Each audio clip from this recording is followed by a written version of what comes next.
Ça enregistre, c'est bon. Ouais. Parfait. Euh, Vous êtes connu en Chine sous le nom de Dantes Dalian, si je ne me trompe pas. D'où vient ce nom? Alors, le nom chinois vient du fait que, en fait, je représente la lumière, voilà. Je revais la lumière. C'est un nom chinois qui exprime le fait de revêtir la lumière, parce que quand on est sur scène, voilà, on est lumineux. Et c'est aussi parce qu'à la base, je viens de Lyon, et il y a un jeu de mots avec Dai Liang, Liang et Liang qui veut dire lion. Alors c'est un peu technique, il faut connaître le chinois, mais c'est de là que vient le nom en fait. D'accord. D'où vient votre passion pour la Chine? Quand est-ce qu'elle est née? Alors en fait, quand j'avais 11 ans, justement à Lyon, dans la ville de Lyon, j'ai appris le chinois parce que j'avais vu des films de kung-fu à la télé, et puis parce qu'aussi j'avais vu le cirque de Pékin en spectacle, et ça m'avait vraiment donné envie de savoir d'où venaient ces arts, que ce soit l'art martial ou que ce soit le cirque de Pékin. Et donc j'avais appris que ça venait de Chine, et il se trouvait que dans ma ville à cette époque, eh bien, je pouvais apprendre le chinois en première langue. Et puis après, j'ai eu un prof de chinois qui était vraiment motivant, et du coup, bah, ça m'a donné envie de continuer. Donc, vous disiez que vous l'avez pris en LV1, c'est ça? C'est ça, en LV1. Et même, je l'ai pris en LV1 à une époque où il y avait qu'un seul collège dans toute l'Europe qui enseignait le chinois en langue vivante étrangère, en première langue vivante étrangère. C'était justement ce collège à Lyon. Et après, au bac, je l'ai pris en renforcé. Donc c'était mon option. D'accord. Et vous êtes donc parti vivre en Chine?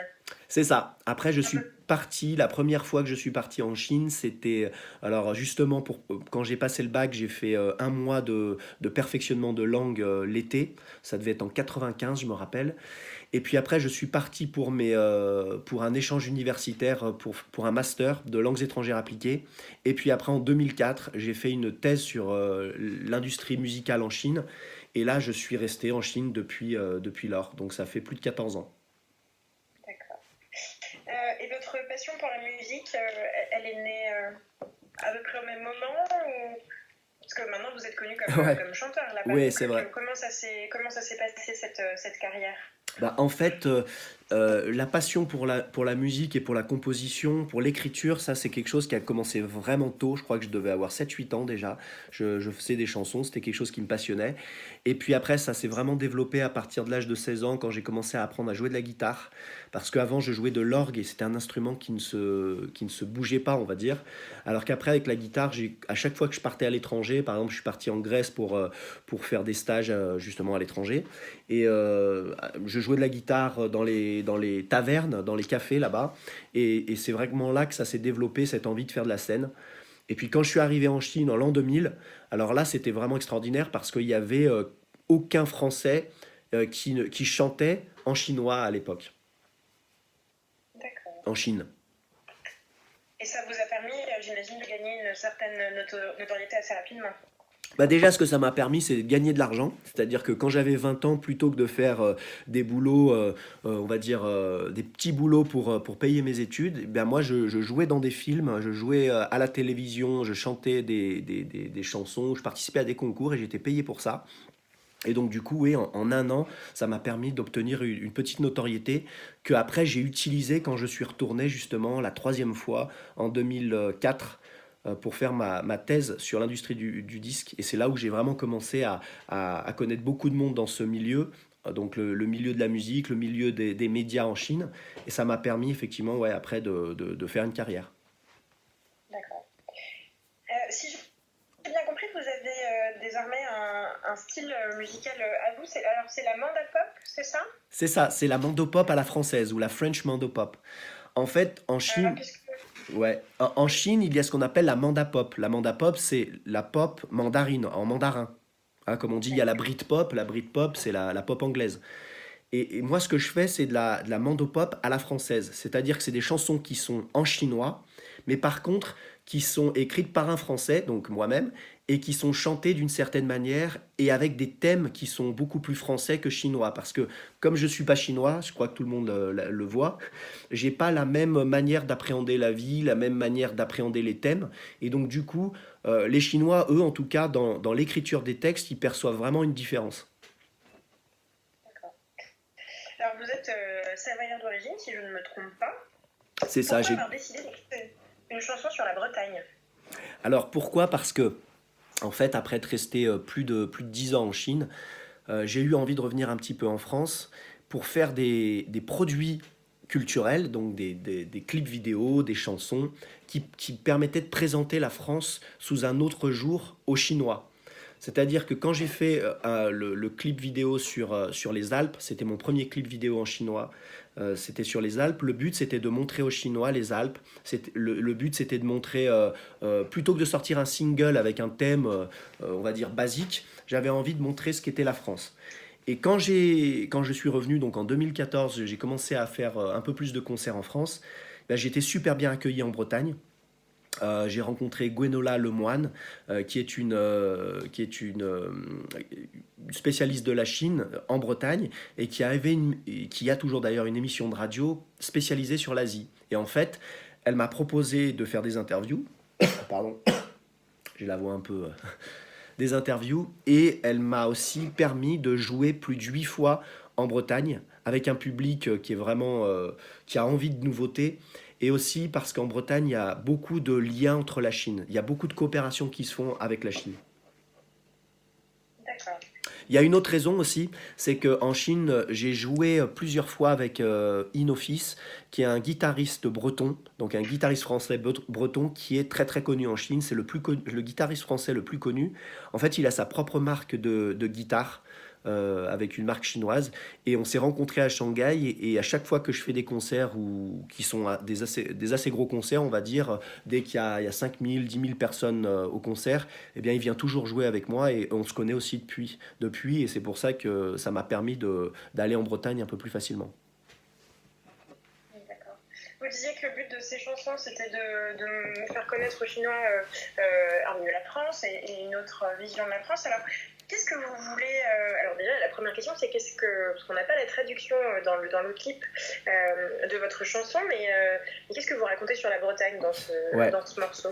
Alors, c'est vrai que c'est un petit peu voulu qu'il n'y ait pas la traduction tout de suite, parce qu'en fait, le clip vient de sortir, ça fait que quelques jours qu'il vient de sortir. D'ailleurs, il y a plein de vues, je crois qu'on a passé les 20 000 vues en tout. Et le but, en fait, c'est aussi de montrer aux Français qu'on peut écouter autre chose que de l'anglais ou de l'espagnol. Et on ne comprend pas forcément les paroles en anglais ou en espagnol, et pourtant tout le monde écoute des chansons qu'ils ne comprennent pas. Et le but, c'était de montrer aussi qu'on pouvait très bien écouter des chansons en chinois, par exemple, sans forcément comprendre chaque mot, et que c'était toujours aussi agréable.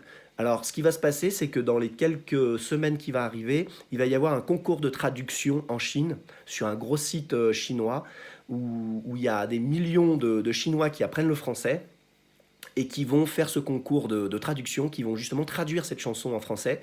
Et la meilleure traduction, ben, ça sera la traduction officielle, et il gagnera aussi des prix.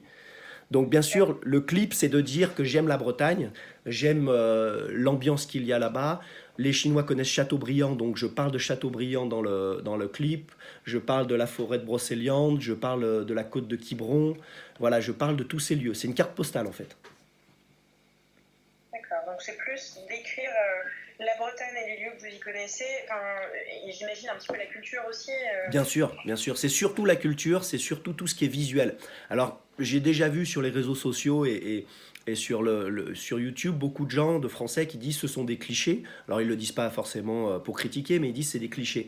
Mais ce qui se passe, c'est que si on veut décrire un lieu qu'on ne connaît pas, parce qu'il faut se dire que les Chinois ne connaissent pas la Bretagne, en tout cas moi qui suis français d'origine savoyarde, enfin on va dire de Rhône-Alpes, je connaissais pas tellement la Bretagne, je veux dire j'en avais juste entendu parler.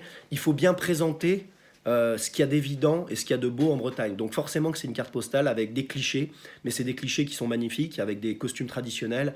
Je ne sais pas si vous avez vu dans le clip les costumes traditionnels. Il y a eu des danses qui ont été orchestrées par Magali Gestin, qui est aussi très impliquée dans l'échange Bretagne-Chine, et qui a orchestré justement ces danseurs pour que ça corresponde aussi au rythme de la musique. D'accord. Et c'était pas gagné d'ailleurs. Et vous disiez que, enfin, au-delà de faire connaître cette région, est-ce qu'il y a, je sais pas moi, donner envie aux Chinois d'aller découvrir cette région, c'est... Bien sûr. Bien sûr. L'idée, c'est, on est soutenu par le pays bigoudin sud, donc c'est une région de Bretagne. On est soutenu par la région Bretagne qui nous a fait confiance pour faire ce clip. L'idée, c'est de faire une très belle carte postale de ce qu'est la Bretagne aujourd'hui et bien entendu d'attirer les Chinois. Mais alors pas de les attirer en masse, on veut pas des cartes chinois qui arrivent et qui on va dire, entre guillemets, polluent l'ambiance. L'idée, c'est vraiment aujourd'hui de toucher tous ces Chinois qui sont assez jeunes et qui aujourd'hui voyagent en solo ou en duo, on va dire, avec leur famille, et qui ont envie de découvrir des endroits de France qu'ils ne connaissent pas, en fait, qui ne sont pas plébiscités en Chine. En Chine, aujourd'hui, on parle beaucoup de Paris, bien sûr. On parle de la Provence, on parle un peu de Bordeaux avec les vins, mais tout le reste, on n'en parle pas. Et donc les Chinois, ben, quand ils arrivent en France, ils pensent qu'il n'y a que Paris, ils pensent qu'il n'y a que la Provence, et puis après, ils sont un petit peu déçus parce qu'on leur propose rien d'autre. Donc là, ce qu'on fait avec ce clip, c'est de montrer qu'il y a une région qui est d'ailleurs la région probablement la plus magnifique de France, qui est la Bretagne, qui existe et qui les attend. J'ai vu que dans le clip, vous aviez tourné dans pas mal de lieux, notamment dans le Finistère. Est-ce que vous pourriez me raconter un petit peu le tournage du clip, puisque ça a été fait dans... Vous disiez que vous étiez allé plusieurs fois vous produire là-bas. Est-ce que ça a été fait dans le cadre de concerts là-bas, ou est-ce que vous avez vraiment pris une période pour aller tourner en Bretagne Ouais. et comment est-ce que vous avez choisi les lieux qui figurent dans le clip? Alors oui, justement, moi quand je suis allé faire les concerts, en plus j'habite en Chine, donc du coup quand je suis allé faire les concerts, j'étais très très occupé et c'était surtout l'important, c'était de faire le concert et de faire quelque chose de bien au niveau artistique, donc j'ai pas du tout eu le temps de visiter. Donc pour ça, j'ai dû faire confiance à l'équipe bretonne. Je vous ai parlé de Gwenola Lemoine, de Magali Gestin, de Inoffice, qui eux m'ont conseillé justement dans les endroits où aller pour pouvoir justement avoir des images de Bretagne qui correspondent à ce que moi je voulais mettre aussi pour les Chinois, parce que je connais quand même bien la vision des Chinois, et le but c'est de les faire rêver. Donc ce que j'ai fait, c'est que j'ai écrit une chanson avec des images de Bretagne magnifiques, voilà, qui sont bien sûr les côtes, la côte, la côte de l'océan. Il peut y avoir aussi comme on a dit, les danseurs. Il peut y avoir les crêpes, enfin les choses très traditionnelles. Et puis, en fonction de ça, eh bien, cette équipe qui est en Bretagne a dit on va aller à tel endroit. On est aussi allé en fonction de nos partenaires, par exemple le pays Bigoudin Sud qui nous a soutenus en financier. On est forcément allé dans ces endroits-là qui en plus sont des endroits magnifiques. On ne pouvait pas aller partout. Donc on a passé 5 jours de tournage. Moi personnellement j'y étais 3 jours. Et le réalisateur Franck Perret, donc lui qui est un réalisateur spécialisé aussi du monde chinois et qui a fait quelques clips avec moi, lui il y est allé 5 jours. D'accord. Est-ce que, parce que vous disiez que vous aviez commencé par donc la vallée de la Maurienne, d'où vous êtes Ouais, originaire, c'est ça. là vous parlez de la Bretagne, est-ce que vous envisagez de continuer à faire des clips sur d'autres régions, et auquel cas, quelle pourrait être la prochaine par exemple, si vous avez déjà une idée? Alors, évidemment, ce qui se passe, c'est qu'il y a un gros boom dans le sens où tout le monde en France a envie d'attirer les Chinois d'une manière ou d'une autre, parce que les Chinois aujourd'hui, ils ont de l'argent, et puis parce que le tourisme, ça devient une priorité pour eux. Il faut savoir aussi qu'en Chine, je suis très demandé justement pour faire la même chose, mais dans le sens inverse. C'est-à-dire qu'on me demande d'écrire des chansons en français, en anglais et même en russe là récemment, pour promouvoir des endroits de Chine aux étrangers. Donc du coup, c'est vraiment un style en fait qui est en train de se créer, c'est-à-dire à travers des clips vidéo, promouvoir un endroit, à travers une chanson, promouvoir un endroit. Alors, moi personnellement, il y a des endroits de France qui me plaisent plus que d'autres. Hein, je parlais des Alpes parce que c'est magnifique, la Bretagne parce que j'ai découvert un endroit extraordinaire. Effectivement, il y a une prochaine destination, mais ça, je la garde encore secrète parce que on est en train de finaliser. Mais je ferai pas toutes les régions de France et je ferai pas tous les endroits parce que déjà j'ai pas le temps et puis parce qu'il y a des régions qui sont plus propices à justement à faire ce genre de choses. Mais oui, oui, la prochaine destination, elle est déjà choisie et justement ça fait partie d'un petit jeu que je vais faire avec les internautes qui sont intéressés de deviner quelle sera la prochaine région ou la prochaine ville. D'accord.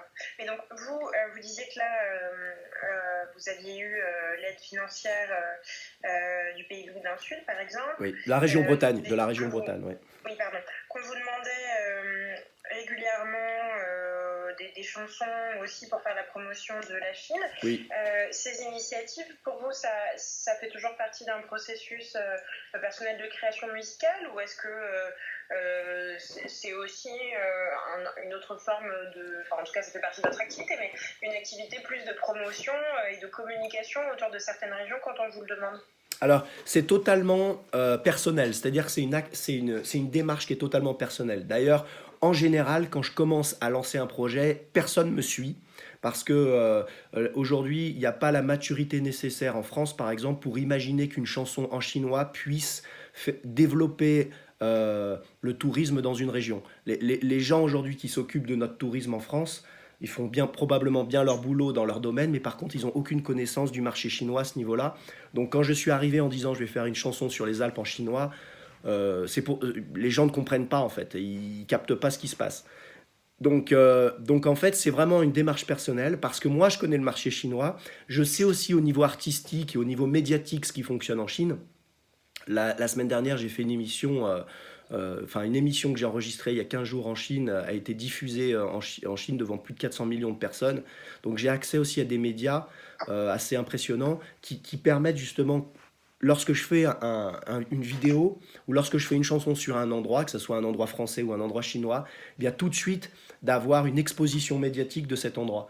Mais ça, en France, personne aujourd'hui peut vraiment le mesurer. Donc en fait, les soutiens que j'ai eus de la région Bretagne, ça a été aussi parce que la région Bretagne comprend peut-être un peu plus qu'ailleurs que tout ce qui est, j'allais dire folklorique, mais en tout cas tout ce qui est culturel fonctionne vraiment bien dans un pays comme la Chine.